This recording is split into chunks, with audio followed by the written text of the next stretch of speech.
माझं सोलापूर न्यूजमध्ये आपल्या सगळ्यांचं स्वागत. कुटुंबाच्या विरोधात जाऊन प्रेमसंबंधातून झालेल्या विवाहाचा राग मनात धरून मेहुण्याने तरुणाची हत्या केल्याचा धक्कादायक प्रकार समोर आला आहे. आरोपी मेहुण्याने हॉटेलमध्ये मद्यप्राशन करताना वाद विभोगाला गेला आणि नशेत असताना बहिणीच्या समोरच दारूची बाटली फोडली आणि भाऊजीचा गळा चिरला. याबाबत वैजनाथ बंकट क्षीरसागर यांनी पांगरी पोलिसांमध्ये फिर्याद दिली आहे. सुशील व रेश्मा यांचा प्रेमविवाह झाला होता, मात्र या विवाहाला कुटुंबियांचा विरोध होता. सुशील व त्याची पत्नी रेश्मा हे दोघे कामानिमित्त पुणे येथे वास्तव्यास होते.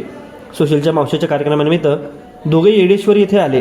त्यानंतर ते उक्कडगाव येथे सासोबा सासऱ्याकडे गेले होते.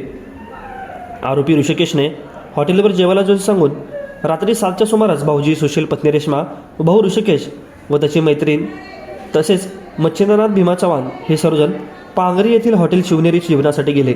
जेवणाच्या वेळी रेश्मा हिच्या विवाहाच्या कारणावरून दोघांमध्ये आडनावे एकच असून हे लग्न कसे केले असे आरोपीने म्हटले. त्यावर रेश्माने आमचे प्रेमसंबंधातून लग्न झाले आहे, तू त्यांना काही बोलू नको असे म्हटले.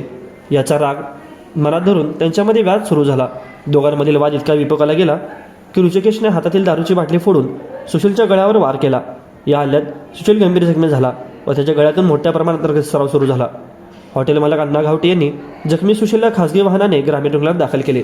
तिथून पुढील उपचारासाठी त्याला जगदाळे मामा हॉस्पिटल बार्शी येथे हलवण्यात आले. मात्र उपचार दरम्यानच त्याचा मृत्यू झाल्याचे डॉक्टरांनी सांगितले. जेवणाच्या टेबलावर सर्वत्र रक्ताच्या चिरकांड्या उडाल्या होत्या. या प्रसंगामुळे सर्वांचाच थरकाप उडाल्याचे प्रत्यक्षदर्शींनी सांगितले.